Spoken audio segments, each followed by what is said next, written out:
চড়া দামের মশলার বাজারে আমি যেভাবে মাসে হাজার হাজার টাকা সেভ করি, আজকের ভিডিওতে সেটাই দেখে দিব। মাত্র 190 টাকার মশলা দিয়ে আমি 3 মাস কিভাবে চলি। এই ভিডিওর টেকনিকটা ফলো করলে আপনিও ইনশাল্লাহ 190 টাকার মশলা দিয়ে 3 মাস চলতে পারবেন আর আপনার সংসারের জন্য টাকা সেভিং করতে পারবেন। আজকের ভিডিওতে কিন্তু রান্নাবান্না খুব একটা কিছু শেয়ার করব না, সব রান্নাই আমি অফ ক্যামেরায় করে নিব। আর কি মশলা কিভাবে সংরক্ষণ করি সেটাই আপনাদের সাথে শেয়ার করব। হ্যালো এভরিওয়ান, আসসালামু আলাইকুম, welcome back to my new another blog. Masfi জলডান ব্লগ থেকে মাসফির মম বলতেছি। কি অবস্থা সবার, কেমন আছেন সবাই? আই হোপ যে যেখানে আছেন ভালো আছেন, সুস্থ আছেন। ব্লগটা শুরু করেছি সকালবেলা উঠেই গতকাল কিছু মশলা নিয়ে এসেছিলাম। একদম অল্প টাকা করে, 20 টাকা করে, 30 টাকা করে মশলাগুলো নিয়ে এসেছি। অল্প অল্প করে পরিমাণে অল্প নিয়েছি। আর এই মশলাগুলো দিয়ে আমি 3 মাস কিভাবে চলবো সেটা আপনাদের সাথে আজকে দেখিয়ে দিব। তো সবাই ভিডিওটি না টেনে সম্পূর্ণ ভিডিও জুড়ে থাকবেন, ইনশাল্লাহ অনেক কিছু জানতে পারবেন।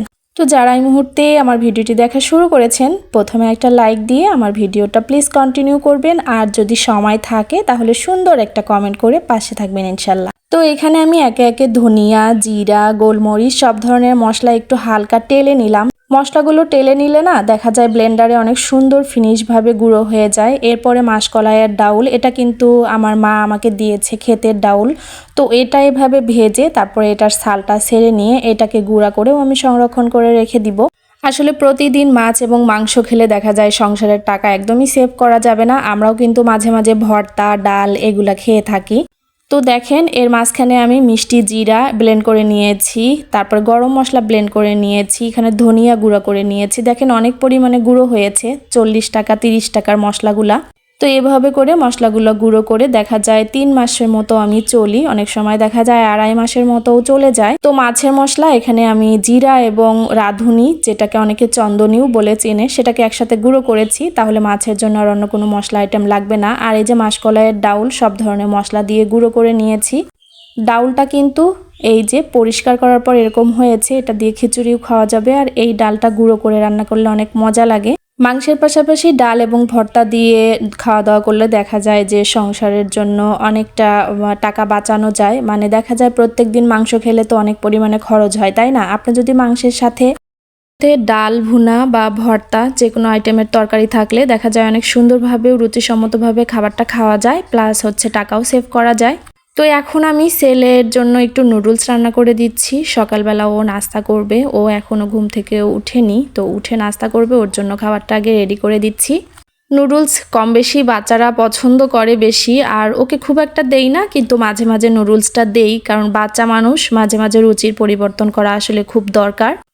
তো আসলে সব সময় যে ভালো মন্দ খাওয়া হয় সেটা না, মাঝে মাঝে সবজি, মাঝে মাঝে ভর্তা, মাঝে মাঝে দেখা যায় ডাল ভুনা বা শাক, সব কিছুই খাওয়া হয়। প্রতিদিন তো আপনাদের সাথে সব ধরনের খাবারের আইটেম শেয়ার করা হয় না, মাঝে মাঝে যেটা ভালো সেটাই আলহামদুলিল্লাহ শেয়ার করি।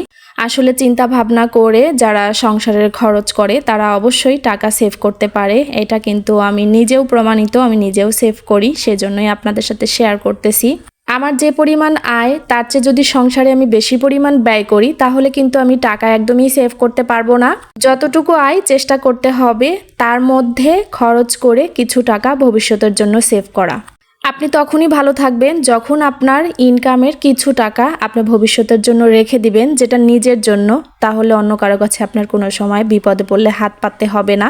আর আমি জানি কম বেশি সব আপুরাই কিন্তু এই টেকনিকটা খাটিয়ে সংসারের টাকা সেভ করে। মেয়ে মানুষরা তো লক্ষ্মী হয়, আর মেয়ে মানুষটাই কিন্তু এই কাজটা করে, বা সংসারে তার হাজবেন্ডকে পরামর্শ দেয় কিভাবে টাকা সেভ করতে হবে, কিভাবে কোনটা করলে ভালো হবে। সবসময় কিন্তু হাজবেন্ড এবং ওয়াইফ একসাথে বসে পরামর্শ করে কাজ করা উচিত, তাহলে দেখবেন সংসারের জন্য অনেক উপকার হয় এবং অনেক বেশি পরিমাণে টাকা সেভ করা যায়।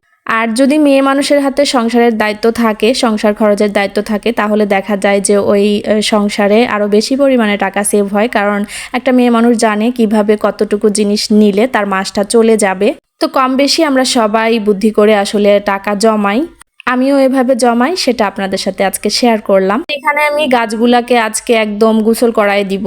গাছগুলো অনেকদিন ধরে পরিচর্যা করা হয় না, আর যেহেতু বাসা ছেড়ে দিব সবগুলো গাছ আমি আস্তে আস্তে পরিষ্কার করে নিচ্ছি। তো আজকে মানি প্লান্টের সবগুলো গাছ প্লাস সিঁড়ির ওইখানে যে গাছগুলো ছিল সব গাছ আমি সুন্দর করে স্প্রে করে একদম পাতা সহ পরিষ্কার করে নিলাম।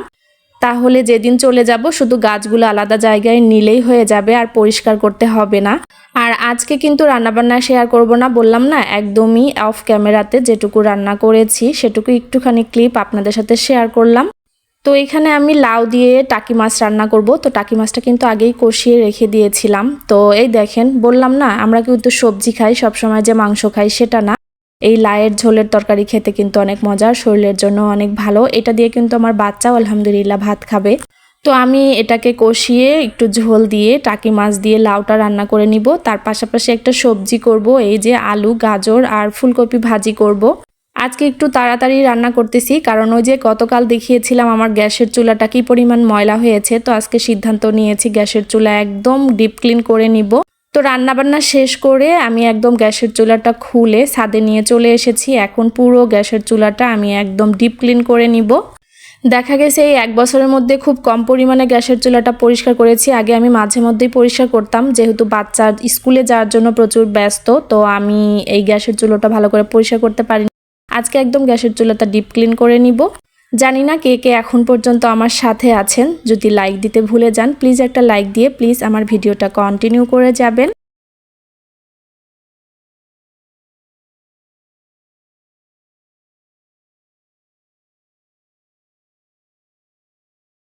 তাহলে প্লিজ আমার চ্যানেলটা সাবস্ক্রাইব করে দিয়ে আমার পাশে থাকবেন, আর পাশে থাকা বেল আইকনটি অবশ্যই ক্লিক করে দিবেন। সবার আগে নোটিফিকেশন পেয়ে যাবেন আপনি আপনার সময় এবং সুযোগ মতো। আমার ভিডিও যদি আপনার কাছে ভালো লাগে তাহলে দেখে নিতে পারবেন।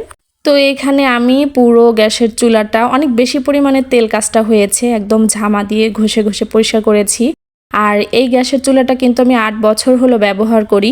পরিষ্কার করার পর কিন্তু বোঝাই যায় না যে গ্যাসের চুলাটা আমি 8 বছর হলো ব্যবহার করছি। তো জিনিসপত্র পরিষ্কার রাখলে আসলে বোঝা যায় না জিনিসটা আসলে কত বছর হলো ব্যবহার করা হচ্ছে।